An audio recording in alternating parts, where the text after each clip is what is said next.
നമസ്കാരം. ജനൻ ടിവിയുടെ mother special ഇന്റർവ്യൂയിലേക്ക് എല്ലാ പ്രിയപ്പെട്ട പ്രേക്ഷകർക്കും സ്വാഗതം. നമ്മുടെ ഇന്നത്തെ അതിഥി നിങ്ങളുടെ എല്ലാവരുടെയും പ്രിയപ്പെട്ട കലാകാരിയാണ് ഊർമിള ഉണ്ണി.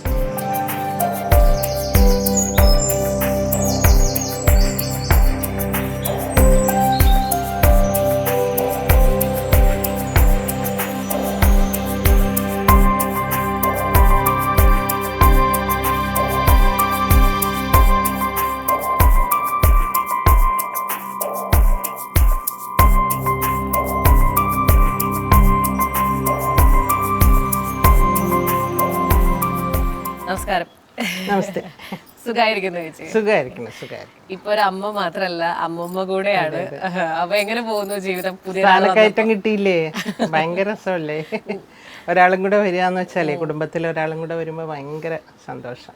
എങ്ങനെ സ്ട്രിക്റ്റ് ആയിട്ടുള്ളൊരു അമ്മമ്മയാണോ അതോ ഭയങ്കര ഈസി ആയിട്ടുള്ള അമ്മമ്മയാണോ? അല്ലെങ്കിലും പണ്ടുള്ളവർ പറയും സ്വന്തം മക്കളെക്കാളും ഇഷ്ടമാണ് മക്കളുടെ മക്കളോട് എന്ന്. അത് കാരണം ഞാൻ ഒട്ടും സ്ട്രിക്റ്റ് അല്ലാന്ന് തോന്നുന്നു.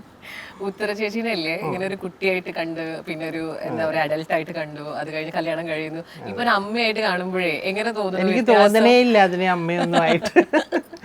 നന്നായി നോക്കുന്നുണ്ട് ഉത്തര കുട്ടിയെ. ഒരിക്കലും അങ്ങനെ എന്നെ ഏൽപ്പിച്ച് അമ്മ നോക്കൂ ഞാനിത് അങ്ങനൊന്നും പറയാറില്ല. സ്വന്തം തന്നെ ഒക്കെ എടുത്തുകൊണ്ട് നടന്ന് സകല പണികളും ചെയ്യുക, അങ്ങനെയൊക്കെ ഒരു ടൈപ്പ് അമ്മയാണ് ഉത്തര.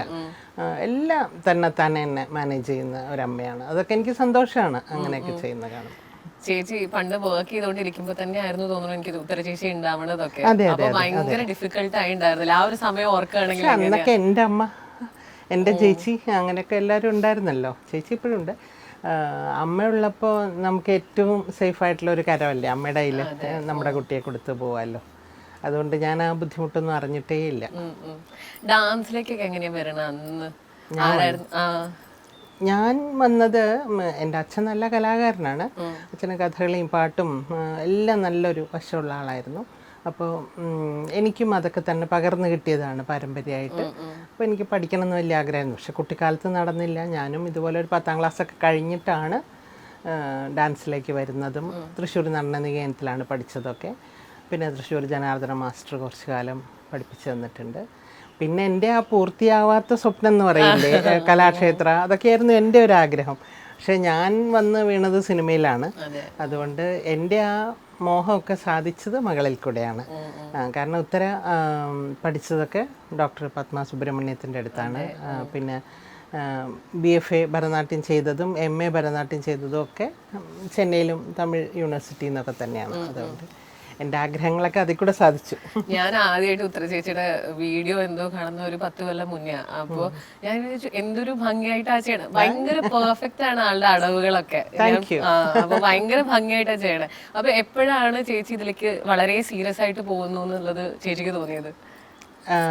ഉത്തരയ്ക്കും കുട്ടിക്കാലത്ത് ഡാൻസിനോട് വലിയ താല്പര്യമൊന്നും ഉണ്ടായിരുന്നില്ല. പിന്നെ ഒരു സത്യം പറഞ്ഞാൽ ചെന്നൈയിൽ പോയ ശേഷം ഡിഗ്രിക്ക് പഠിക്കുമ്പോൾ ആ കുട്ടി BSc വിഷ്വൽ കമ്മ്യൂണിക്കേഷനാണ് എടുത്തിട്ടുണ്ടായിരുന്നത്. അക്കാലത്ത് ഞങ്ങളുടെ വീടിൻ്റെ അടുത്തായിരുന്നു ഡോക്ടർ പത്മ സുബ്രഹ്മണ്യത്തിൻ്റെ ഒരു നീസ് ഉണ്ടായിരുന്നു, ദാക്ഷായണി രാമേന്ദ്രൻ എന്ന് പറഞ്ഞിട്ട്. അവരാണ് ഉത്തരയെ ഡാൻസിൻ്റെ ഒരു ഇതിലേക്ക് താല്പര്യം വരുത്തിയത് കൂടുതലും. അപ്പോൾ എപ്പോഴും പറയാം അമ്മ പറയണ മാതിരിയല്ല ടീച്ചർ പറയുമ്പോൾ. ടീച്ചർ ചെല്ലുമ്പോൾ തന്നെ ഫിൽറ്റർ കോഫി സൂചിപ്പിച്ചാണ് പഠിപ്പിക്കുന്നത്. അങ്ങനെ വന്നപ്പോൾ ഭയങ്കര ഇഷ്ടമായി ആ ഒരു കൾച്ചറും, തമിഴ് കൾച്ചറും. ഇവിടുന്ന് പോകുമ്പോൾ ജീൻസ് ഇട്ടുകൊണ്ട് പോയ ആളെ തിരിച്ച് വന്നപ്പോൾ ധാവണി കൊടുത്തോണ്ടാവും.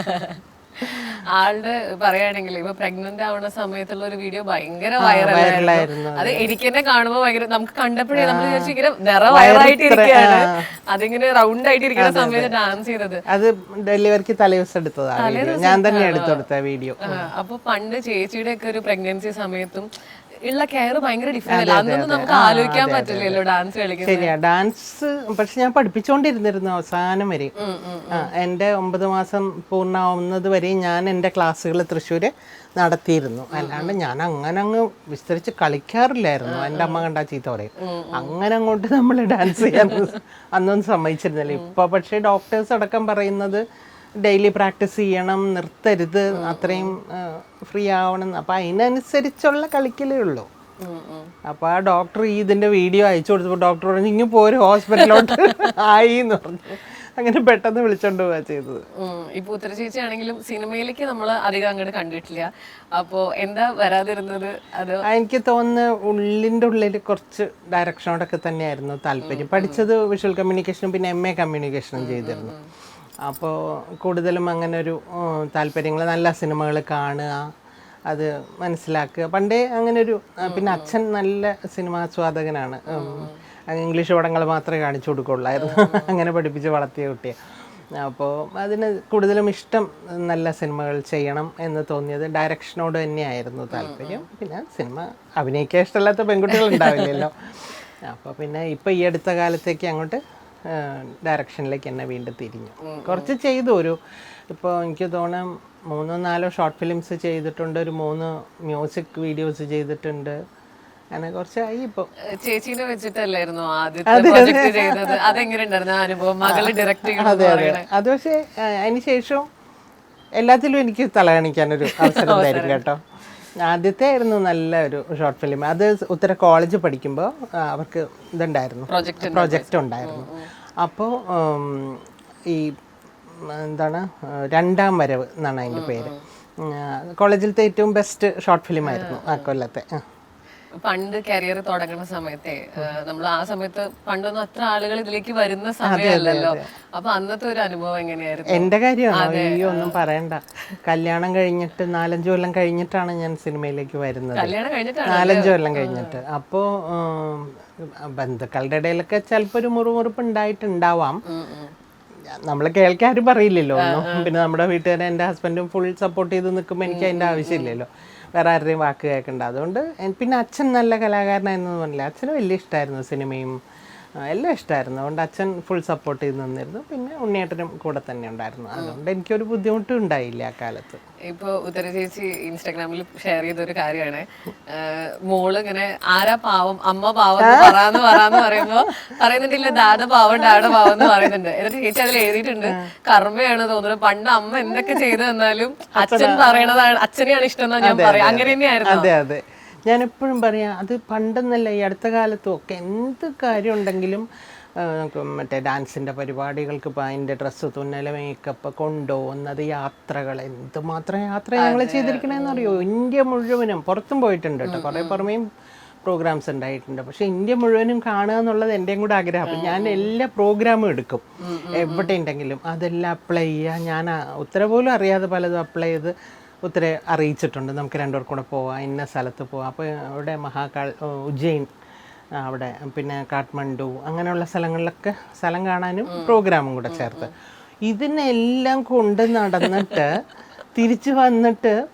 ആരെങ്കിലും ചോദിക്കും, ആരെയാ ഇഷ്ടം, അമ്മയാണോ ഇഷ്ടം, അച്ഛനെയാ ഇഷ്ടം, ഒറ്റയടിയൊക്കെ ചോദിച്ചു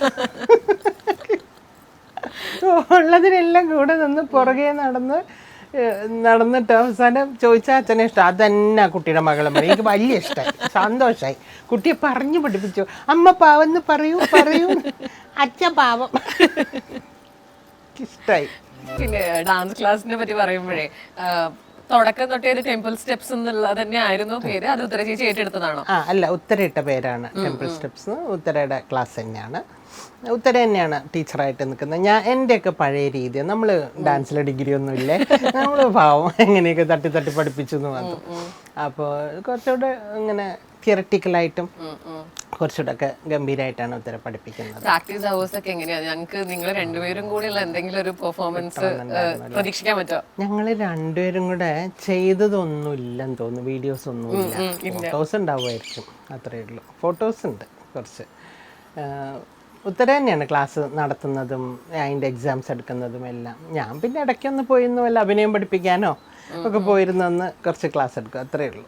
നമ്മൾ കുട്ടികളെ പറ്റി പറയുമ്പോഴേ എപ്പോഴും അമ്മ ഉണ്ടാക്കുന്ന ഭക്ഷണത്തിന്റെ കാര്യം എപ്പോഴും പറയും. അപ്പോൾ ഉത്തര ചേച്ചി ഏറ്റവും ചെറുപ്പം തൊട്ടേ അമ്മ ഉണ്ടാക്കി തരണം എന്ന് പറഞ്ഞുകൊണ്ടിരുന്ന എന്തെങ്കിലും ഡിഷ് ഉണ്ടോ? നമ്മളെ വീട്ടിൽ പൊതുവേ വെജിറ്റേറിയൻ ആയതുകൊണ്ടും ഉത്തരയെ ആരൊക്കെയോ പുറത്തുനിന്നൊക്കെ കൊടുപ്പിച്ച് ഈ ഭക്ഷണം കഴിപ്പിച്ച് നോൺ വെജ് കഴിപ്പിച്ചതുകൊണ്ടും അവൾക്ക് എൻ്റെ ഒരു കുക്കിങ്ങിനോട് വലിയൊരു താല്പര്യം ഉണ്ടാവാൻ വഴിയില്ല. പിന്നെ ഈ പറഞ്ഞ പോലെ സ്വന്തമായിട്ട് കല്യാണം കഴിഞ്ഞ് ഒരു വീട്ടിൽ താമസിച്ച് കുക്കിങ്ങൊക്കെ തുടങ്ങുമ്പോഴാണ് മനസ്സിലായത് സാമ്പാറൊക്കെ അമ്മ ഉണ്ടാക്കുമ്പോൾ കുറച്ചുകൂടെ ടേസ്റ്റ് ഉണ്ട് ഞാൻ ഉണ്ടാക്കുന്നതിനെക്കാട്ടിലും എന്ന് കുറച്ച് തോന്നിയ പോലെ ഇടയ്ക്ക് ഓടി വന്നിരുന്ന് കഴിക്കുന്ന കാണാം വീട്ടിലേക്ക് വരുമ്പോൾ. അത്രയേ ഉള്ളൂ. അതിന് പൊതുവേ ഇങ്ങനെ പുറത്തുനിന്നൊക്കെ നോൺ വെജ് കഴിക്കുമ്പോഴൊക്കെ പറയും അവരുടെയൊക്കെ വീട്ടിൽ നോൺ വെജ് ഉണ്ട്, ഇവിടെ മാത്രം ഒന്നും ഉണ്ടാക്കുകയില്ല, അങ്ങനെയൊക്കെ ഒരു സങ്കടമായിരുന്നു. കുഴപ്പമില്ല. ഇവിടെ വന്നപ്പോ തന്നെ നമുക്ക് ഈ ഭക്തിപരമായ കാര്യങ്ങൾ മാത്രം, ഭക്തി സൗന്ദര്യാത്മകമായ കാര്യങ്ങൾ മാത്രമേ കാണാനുള്ളൂ. വളരെ ഭംഗിയുള്ള ഒരു ഗാർഡൻ, മുരൽ പെയിന്റിങ്, ഗണപതി, ആരാണ് ഇതിന്റെയൊക്കെ പുറകിലുള്ള ഒരാൾ? അതിപ്പോൾ എൻ്റെ തന്നെ ആയിരിക്കുമല്ലോ, ആലോചിച്ചറിയാമല്ലോ, നമ്മുടെ ഒരു ടേസ്റ്റ് തന്നെയാണ്. എന്തിനത് ഈ ഒരു കിളി പോലും നിറച്ച് കിളി വരും ഇതിൽ. ഈ ഇവിടെ ഒരു ഇതിട്ടിട്ടില്ല, എന്താണ് ബേർഡ് ഫീഡ്, അതിൽ നിറച്ചും കിളികൾ നമ്മൾ തെനയിട്ട് കൊടുക്കുമ്പോൾ രാവിലെയും വൈകുന്നേരം നിറച്ച് വരും കിളികൾ. ആ കിളികളെ കണ്ടുകൊണ്ടിരുന്ന് തന്നെ നമ്മൾ വീഡിയോ എടുക്കലും ഫോട്ടോ എടുത്ത് തന്നെ പണി. സിനിമ അഭിനയം മാത്രമല്ല, ഇപ്പൊ വളരെ ഇമ്പോർട്ടന്റ് ആയിട്ടൊരു കാര്യത്തിലേക്കും കൂടെ കടന്നിട്ടുണ്ട്, ബിസിനസ്സുകാരി കൂടെയാണ്. അതെ അതെ. പക്ഷെ അത് പുറമേ ഒന്നും ഞങ്ങൾ സെല്ല് ചെയ്യില്ല, ഞങ്ങളുടെ അടുത്ത് ഡയറക്ട്ലി വന്നാൽ മാത്രമേ നമ്മൾ അത് തരുള്ളൂ. അതിനെ പറ്റി പറയും. ഞാനില്ലേ, ആദ്യം ഞാൻ വിചാരിച്ചത് അത് ആക്ച്വലി ഉത്തര ചേച്ചി തുടങ്ങിയതാണെന്ന്, പിന്നെയാണ് മനസ്സിലായത് അമ്മ തന്നെയാണ് അതിന്റെ പുറകിലെന്ന്. പെർഫ്യൂമിൻ്റെ കാര്യമാണ് എല്ലാവരും പറയുന്ന പോലെ ഞാൻ കുറച്ച് പോസസീവായിരുന്നു ആ പെർഫ്യൂമിൻ്റെ കാര്യത്തിൽ. ഞങ്ങളുടെ ഒരു കുടുംബത്തിലെ തന്നെ ഒരു മണമാണത്. അപ്പോൾ ആര് ചോദിച്ചാലും ഞാനത് മണം കൊടുക്കാറില്ല. കുറച്ച് എനിക്ക് തരുമോ തേക്കാൻ സിനിമാ സെറ്റിലൊക്കെ ചോദിക്കാറുണ്ട്, ഞാൻ കൊടുക്കാറില്ലായിരുന്നു. പിന്നെ അത് കുറേ കാലം കഴിഞ്ഞപ്പോഴാണ് തോന്നിയത് അത് പബ്ലിക്കിൻ്റെ ഇടയിലേക്ക് ഇറക്കാം, എല്ലാവർക്കും ഇഷ്ടപ്പെടുന്ന ഒരു മണമാണല്ലോ എന്ന് വിചാരിച്ച് അത് സ്പ്രേ ആക്കാൻ തീരുമാനിച്ചു. ഒരു കമ്പനി അത് തയ്യാറായിട്ട് വന്നു. അങ്ങനെ ഞാനത് പെർഫ്യൂമാക്കി. അപ്പോഴും എനിക്കതങ്ങനെ പുറത്ത് കൊടുക്കാൻ ഇഷ്ടമല്ല. അപ്പോൾ ഞാൻ കടകളിലൊന്നും കൊടുക്കില്ല കേട്ടോ, എന്നെ കോണ്ടാക്ട് ചെയ്താലേ തരുള്ളൂ എന്ന് പറഞ്ഞുകൊണ്ട് കുറച്ച് കാലം വെച്ചുകൊണ്ടിരുന്നു.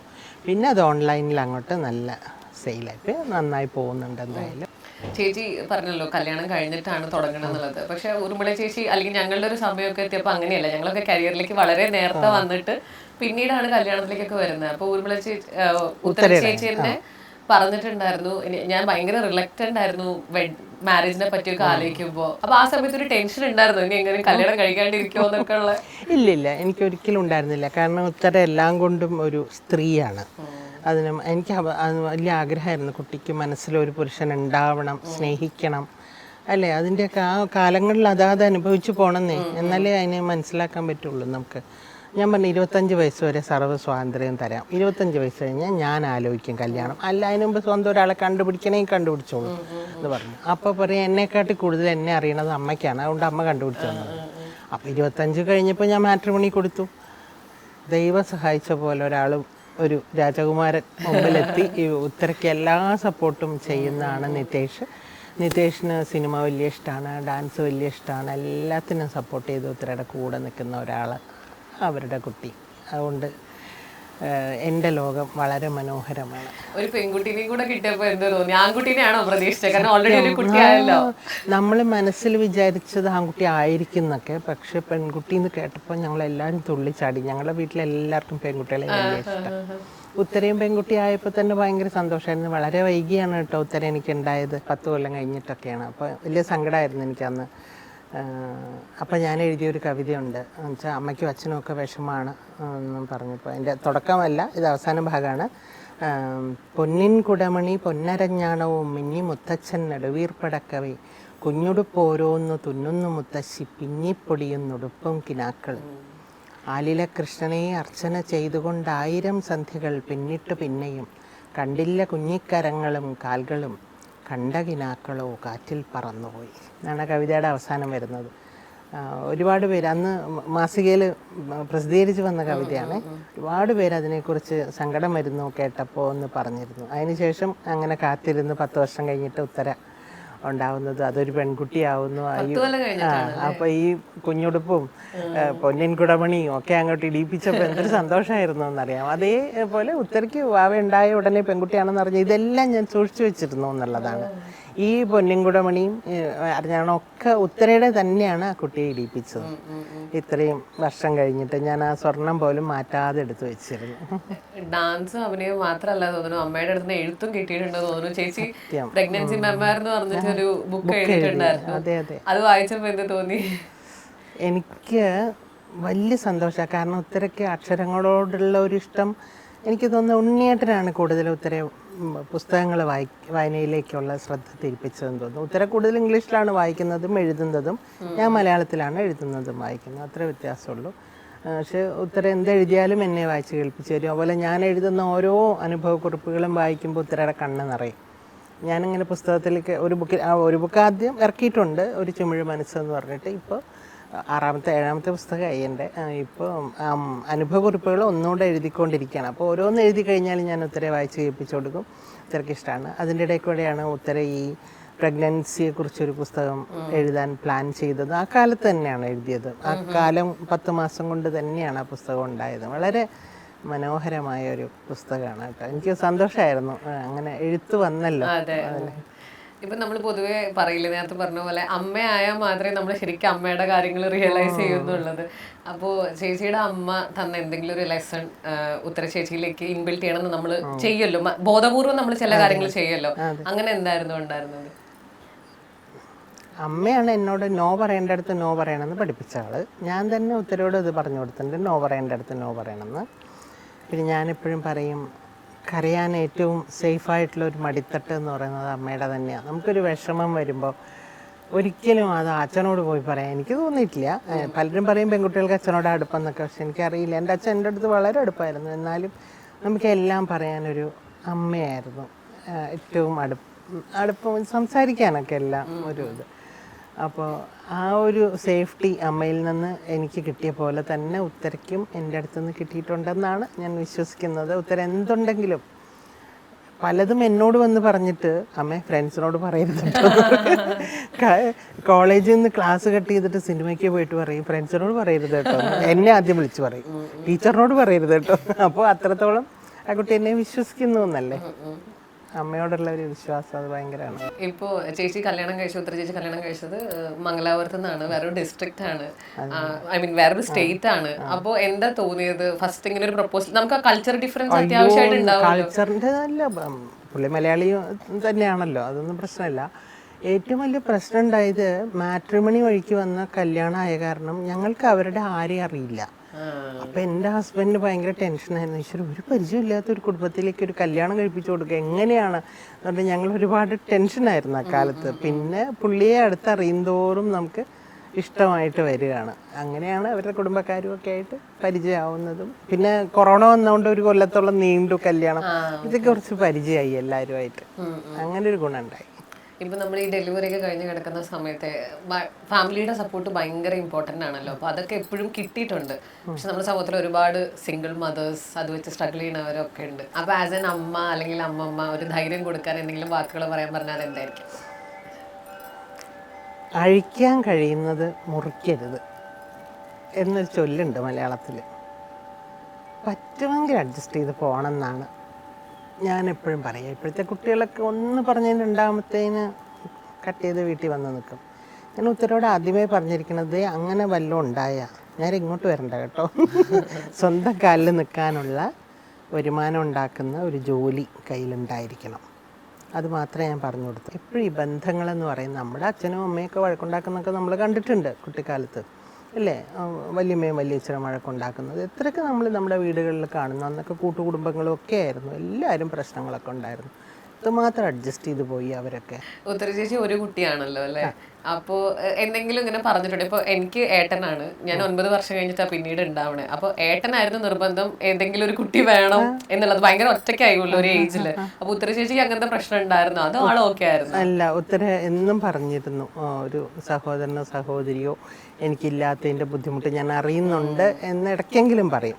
കാരണം ഞാൻ ഷൂട്ടിങ്ങിന് പോകും, ചിലപ്പോൾ ഉണ്ണിയേട്ടനും ജോലിയിലായിരിക്കും. അപ്പോൾ വീട്ടിൽ ആരും ഇല്ലാത്തതിൻ്റെ ഒരു കളിക്കാൻ കൂട്ടില്ലാത്തതിൻ്റെയാണ്. അല്ലെങ്കിൽ എന്താ എൻ്റെ അമ്മയില്ലേ, ചേച്ചിയില്ലേ, അതൊന്നും ബുദ്ധിമുട്ടൊന്നുമില്ല. പക്ഷെ എന്നാലും ഒരു കളിക്കൂട്ടുകാരൻ എന്നുള്ള ഒരു കുറവുണ്ടായിരുന്നു. ഇനി ഞാനൊരു സെഗ്മെന്റിലേക്കാണ് പോകുന്നത്, ഓർമ്മകൾ എന്ന് പറഞ്ഞിട്ട്. ചേച്ചിയുടെ ഒരു ഓർമ്മകളിലൂടെ നമുക്ക് പോവാം എന്നുള്ളതാണ് ഇതിന്റെ കോൺസെപ്റ്റ് എന്ന് പറയുന്നത്. അപ്പൊ ആദ്യത്തെ ചോദ്യം, ഉത്തര ചേച്ചി ജനിച്ച ദിവസത്തെ അനുഭവം എന്തായിരുന്നു?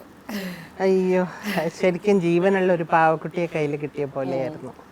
എനിക്ക് പാവക്കുട്ടികളോട് വലിയ ഇഷ്ടമായിരുന്നു. അപ്പോൾ ശരിക്കും ഒരു ജീവനുള്ള പാവക്കുട്ടിയെ കൈ തന്ന ഡോക്ടർ, അത് ഭയങ്കര സന്തോഷമുള്ളൊരു, അതെല്ലാ അമ്മമാർക്കും, അത് ഞാൻ പറയേണ്ട ആവശ്യമില്ല. എല്ലാ അമ്മയ്ക്കും എത്ര വേദന അനുഭവിച്ചാലും അതൊരു മനസ്സിന്റെ ആ വേദനയിൽ കിട്ടുന്ന സന്തോഷം അത്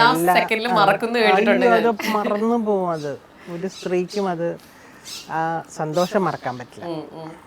ഇതേപോലെ നമ്മളെ ഒരു 5 വയസ്സ് വരെ നമ്മളുടെ കൂടെ തന്നെ നിന്നിട്ട് പെട്ടെന്ന് ആദ്യത്തെ ദിവസം സ്കൂളിൽ പോകുമ്പോൾ അത് നമുക്ക് സഹിക്കാൻ പറ്റില്ല എന്ന് പറയും. പക്ഷെ ആ ഒരു മാസം എന്ന് പറഞ്ഞു കഴിഞ്ഞാൽ ഞാൻ ഉത്തരയുടെ കൂടെ തന്നെ വേണമായിരുന്നു. കാരണം ഉത്തര ഒട്ടും എൻ്റെ അടുത്തൊന്ന് വിട്ടു നിൽക്കുന്ന കുട്ടിയായിരുന്നില്ല. അത്രയും തീരെ കുഞ്ഞായിരിക്കുമ്പോൾ ഇങ്ങനെ അമ്മയെ ഒട്ടി നിൽക്കുന്ന കുട്ടികളുണ്ടല്ലോ, അങ്ങനെ തന്നെയായിരുന്നു. അതുകൊണ്ട് എന്താ, ഈ കുട്ടി എന്ന് സ്കൂളിൽ പോയിട്ട് ഉച്ചയ്ക്ക് സ്കൂളിൽ വിടുന്നവരെ കാർ അവിടെ തന്നെ ഇട്ടിട്ട് ഞാൻ കാറിലിരുന്ന് കരയും. ചുമ കുട്ടിയെ കൊണ്ടുവരും എത്ര ദിവസങ്ങൾ. അത് 10ാം ക്ലാസ് വരെയും സ്കൂളിൽ പോയാൽ ഞാൻ കരയും. എനിക്ക് വിഷമ. അപ്പൊ ഇത്രയും വിഷമമുള്ള ഒരാളുടെ വെഡിങ് ഡേയില് ഓർമ്മ പറയൂ ചേച്ചിയുടെ. അയ്യോ, വെഡിങ് ഡേ എന്ന് പറഞ്ഞാൽ അതാ ക്യാമറാമാനെ സമ്മതിക്കണം. താലി കെട്ടുന്ന സമയത്ത് എൻ്റെ കണ്ണീന്ന് ഇങ്ങനെ കണ്ണീര് വീഴുന്നത് ക്ലോസപ്പ് എടുത്തു വെച്ചിട്ടുണ്ട്. മിക്സ്ഡ് ഇമോഷൻ ആയിരിക്കും, സങ്കടവും എല്ലാം കൂടി ചേർന്ന ഒരു ദിവസമായിരുന്നു കേട്ടോ അത്. പക്ഷെ എനിക്ക് എന്താണെന്നറിയില്ല, ഉത്തരം അങ്ങനെ വിട്ടു പോവില്ല. കല്യാണം ആലോചിക്കുമ്പോഴേ പറഞ്ഞിരുന്നു, അമ്മേ എനിക്ക് ഇന്ത്യയുടെ ഉള്ളിൽ കൂടിയാൽ ദുബായ്, എന്നാൽ പിന്നെ വേഗം പോയിട്ട് വരാമല്ലോ 3-4 മണിക്കൂറിൽ. അതുകൊണ്ട് അങ്ങേയറ്റം ദൂരേക്കൊന്നും എനിക്ക് കല്യാണം ആലോചിക്കരുത് എന്ന് പറഞ്ഞിരുന്നു. എനിക്ക് അച്ഛൻ്റെയും അമ്മയുടെയും വയസ്സുകാലത്ത് കൂടെ ഉണ്ടാവണം. അതുകൊണ്ട് ഞാൻ ഇവിടെ എവിടെയെങ്കിലും ഉള്ള ആള് മതി കേട്ടോ എന്ന് പറഞ്ഞു. അത് വലിയൊരു പോയിന്റ് അല്ലേ. അടുത്തത് അമ്മമ്മ ആയ ദിവസം. അത് പെണ്ണാന്ന് പറഞ്ഞപ്പോ എന്റെ മനസ്സിലുണ്ടായ ഒരു സന്തോഷം ഉണ്ടല്ലോ. ഞാൻ ഉത്തരയ്ക്ക് ചലങ്കമണികൾ കൊണ്ടാണ് തുലാഭാരം കഴിച്ചത് ഗുരുവായൂര്. നർത്തകിയായി മാറണം എന്നുള്ള ആഗ്രഹം കൊണ്ട്. എന്നിട്ട് നർത്തകിയായി മാറി. അത് തുടക്കത്തിലല്ല, ഇപ്പോഴാണ് നർത്തകിയായത്. പക്ഷെ ഗുരുവായൂരപ്പൻ എൻ്റെ വിളി കേട്ടു. അതുപോലെ ഈ ധീമഹിക്കുട്ടി ഉണ്ടായപ്പോൾ മനസ്സിലാലോചിച്ചത്, ഉത്തരയും ഞാൻ ഒരുപോലെ ആലോചിച്ച, ജീവിതത്തിൻ്റെ താളം ഒരിക്കലും തെറ്റിപ്പോകരുത്. അപ്പോൾ താളമായിരിക്കണം ആ കുട്ടിയുടെ ലക്ഷ്യം എന്ന്. മൃദംഗം കൊണ്ടായിരുന്നു തുലാഭാരം. ഒറ്റ മൃദംഗം മതിയായിരുന്നു. അത് 10 കിലോ ഒറ്റ വരും. കുട്ടിക്ക് അന്ന് 7 മാസമുള്ളപ്പോൾ തുലാഭാരം. അപ്പം തന്നെ അറിഞ്ഞൂടെ ഞങ്ങളുടെയൊക്കെ ആഗ്രഹം, കുട്ടി ഒരു കലാകാരിയായി മാറണേ, എന്തെങ്കിലും പാട്ടോ ഡാൻസോ എന്തെങ്കിലും വന്നാൽ മതിയായിരുന്നു. അതാണ് ആഗ്രഹം. അതുകൊണ്ട് ആ ഫസ്റ്റ് ഡേ കുട്ടി ഉണ്ടായപ്പോൾ തന്നെ ഞങ്ങൾ അതാണ് ആഗ്രഹിച്ചത്. അമ്മയായിരുന്നിരുന്ന സമയത്ത്, ഐ മീൻ ഇപ്പോഴും അമ്മയാണ്, അങ്ങനെയല്ല, ചേച്ചി ചെറുതായിരുന്ന സമയത്തെ ഏറ്റവും കൂടുതൽ ടെൻഷൻ അടിച്ച ഏതെങ്കിലും ഒരു ദിവസം ഉണ്ടായിരുന്നോ? ചെറുതായിട്ടൊരു പ്രശ്നം ഉണ്ടായത്, സ്കൂളിൽ എന്തോ മറ്റേ പ്രിൻസിപ്പൾ വിളിച്ചു, വീട്ടിലേക്ക് വിളിച്ചിട്ട് പറഞ്ഞു, ഇവിടെ ആൺകുട്ടികളും പെൺകുട്ടികളും കൂടെ ചെറിയൊരു പ്രശ്നമുണ്ട്, അപ്പോൾ പെട്ടെന്ന് വരണം സ്കൂളിലേക്ക് എന്ന് പറഞ്ഞു. അപ്പോൾ ഞാൻ വിചാരിച്ചു എൻ്റെ മകളെക്കുറിച്ച് പ്രശ്നമോ, ഞാനിപ്പോൾ അങ്ങോട്ട് വരും, അത്രയ്ക്കും തയ്യാറായിട്ട് നിൽക്കണേ. അപ്പോൾ ഞാൻ വിചാരിച്ചു ഞാനിപ്പോൾ ചെന്നാൽ ചിലപ്പോൾ അവിടെ ഒരു വഴക്കുണ്ടാവും, അതിനെക്കാട്ടി ഭേദം ഞാൻ പോവാതിരിക്കുക. ഞാൻ ഉണ്ണിയേട്ടനോട് പറഞ്ഞു, നോക്കൂ നിങ്ങളൊന്നും പോവോ, ഉത്തരയ്ക്ക് സ്കൂളിൽ എന്തോ പ്രശ്നമുണ്ട്. പറഞ്ഞ പോലെ ഉണ്ണിയേട്ടനോട് പോയി. ചെന്ന ഉടനെ ഉത്തര കെട്ടിപ്പിടിച്ചു, സ്കൂളിൽ ചെറിയൊരു പ്രശ്നമുണ്ട് എന്ന് പ്രിൻസിപ്പൾ പറഞ്ഞു. അപ്പോൾ ഉണ്ണിയേട്ടൻ പറഞ്ഞു, എന്ത് പ്രശ്നമുള്ളത്, പെൺകുട്ടികളല്ലേ, ചിലപ്പോൾ വല്ല ആൺകുട്ടികൾക്ക് കത്ത് കൊടുത്തോ അതോ ഫോൺ ചെയ്തോ, എന്തായിരുന്നു പ്രശ്നം? അങ്ങനെ ആണെങ്കിൽ എനിക്ക് സന്തോഷാട്ടോ, കാരണം എൻ്റെ മകളൊരു പെണ്ണാന്ന് തീരുമാനമായല്ലോ. അങ്ങനെ ഒരു സംഭവം ഉണ്ടായ ദിവസമാണ് ചെറിയൊരു ടെൻഷൻ ഉണ്ടായത്. ഇപ്പൊ സംയുക്ത ചേച്ചിനെ പറ്റി പറയാൻ പറഞ്ഞു കഴിഞ്ഞാൽ ഏറ്റവും നല്ല ഓർമ്മ എന്താ? സംയുക്തയല്ലേ എനിക്ക് ഈ താത്താത്ത എന്നുള്ള പേര് ചാർത്തി തന്നത്. അതായത് ഞാൻ സംയുക്തയാണല്ലോ ഞങ്ങളുടെ വീട്ടിലെ ആദ്യത്തെ പെൺകുട്ടി. സംയുക്ത ഇങ്ങനെ മുട്ടിൽ എഴഞ്ഞെഴഞ്ഞ് വന്നിട്ട് തത്തേ എന്ന് പറയും. എന്താ വെച്ചാൽ ഞാൻ മോഹിനിയാട്ടത്തിൽ കിടത്തൊക്കെ താത്തേ താത്തേ ആ അടവില്ല, അത് കളിക്കുന്ന കണ്ടിട്ടാണ് കുട്ടി ഇങ്ങനെ എന്നെ നോക്കി താത്താത്തേ താത്താത്തേ എന്ന് വിളിക്കുമായിരുന്നു. ആ പേരങ്ങനെയാണ് കിട്ടുന്നത്. പിന്നെ എല്ലാവരും എന്നെ താത്താത്തേ എന്ന് വിളിക്കും. എന്നെ പരിചയമുള്ള ഏത് ഓട്ടോറിക്ഷക്കാരായാലും കാറ് ഇവിടെ വണ്ടി ഓടിക്കുന്ന ഡ്രൈവർ, ബന്ധുക്കൾ, സംയുക്തയുടെ അച്ഛനും അമ്മയും, സംഘമിത്രയുടെ അച്ഛനും എന്നുവെച്ചാൽ ഇൻലോസ് അച്ഛനും അമ്മയും, എന്തിന് മോഹൻലാൽ വരെ എന്നെ താത്താത്തേ എന്ന് വിളിക്കുന്നത്. ആ പേര് കിട്ടിയത് അങ്ങനെയാണ്. അതാണ് സംയുക്ത. ഇനി ചേച്ചിയുടെ കരിയറും കൂടെ പറഞ്ഞിട്ട് നമുക്ക് അവസാനിപ്പിക്കാം. ആദ്യമായിട്ട് ക്യാമറയുടെ മുന്നിൽ നിന്ന ദിവസം സെപ്റ്റംബർ 5. ഇത്ര ഡേറ്റ് ഒക്കെ ഓർമ്മയുണ്ടല്ലേ? എന്തായിരുന്നു അന്നത്തെ ഒരു വികാരം? ഞാൻ ഷൂട്ടിങ് പോലും കാണാത്ത ഒരാളാണ്. എന്താണ് ഷൂട്ടിംഗ് എന്ന് എനിക്കറിയില്ലായിരുന്നു. എൻ്റെ അച്ഛൻ്റെയും അമ്മയുടെയും കൂടിയാണ് ഞാൻ പോയത്. ഉണ്ണേട്ടൻ അന്ന് അവിടെ സ്ഥലത്തില്ലായിരുന്നു. അതിനുശേഷം ഉണ്ണേട്ടൻ വന്ന് ജോയിൻ ചെയ്തു. പക്ഷേ ശ്രീ ജി അരവിന്ദനാണ് അതിൻ്റെ കാരണം. അദ്ദേഹം എൻ്റെ വീട്ടിൽ വന്നു, എന്നെ കണ്ടു. നാളെ ഷൂട്ടിംഗ് ആണെങ്കിൽ ഇന്നാണ് ഫിക്സ് ചെയ്യുന്നത് തന്നെ. മാറാട്ടം എന്നാണ് സിനിമയുടെ പേര്. ഏതായിരുന്നു വർഷം അത്? 88. 88. അപ്പൊ 1988 സെപ്റ്റംബർ 5 തുടങ്ങിയ കരിയറാണ്. ഇന്നിപ്പോ ഒരു അമ്മമ്മയായിട്ടിരിക്കുന്നു, അതിന്റെ കൂടെ വലിയൊരു ബിസിനസ് ഓണർ കൂടെ ആയിരിക്കുന്നു. അപ്പോൾ എല്ലാം ഇനിയുള്ള എല്ലാ വർഷങ്ങളും നല്ല രീതിയിൽ മുന്നോട്ട് പോകാൻ പറ്റട്ടെ. ഞങ്ങളുടെ ഭാഗത്തുനിന്ന് എല്ലാവിധ ആശംസകളും. ഓൾസോ ഉത്തര ചേച്ചിക്ക് ഒരു മദേഴ്സ് ഡേ വിഷസ് കൂടെ. തീർച്ചയായിട്ടും. മോളുടെ നാവ് പൊന്നാവട്ടെ. നന്നായിട്ട് പറഞ്ഞു, വളരെ സന്തോഷം. എനിക്ക് ജനം ടി വിയോട് എൻ്റെ പ്രത്യേകം നന്ദി പറയുന്നു. ഞാനും എല്ലാ അമ്മമാർക്കും നല്ല ആശംസകൾ നേരുകയാണ്. സന്തോഷമായിട്ടിരിക്കട്ടെ, ജീവിതം ദൈവാനുഗ്രഹമുള്ളതാവട്ടെ എന്ന് പ്രാർത്ഥിക്കുകയാണ്.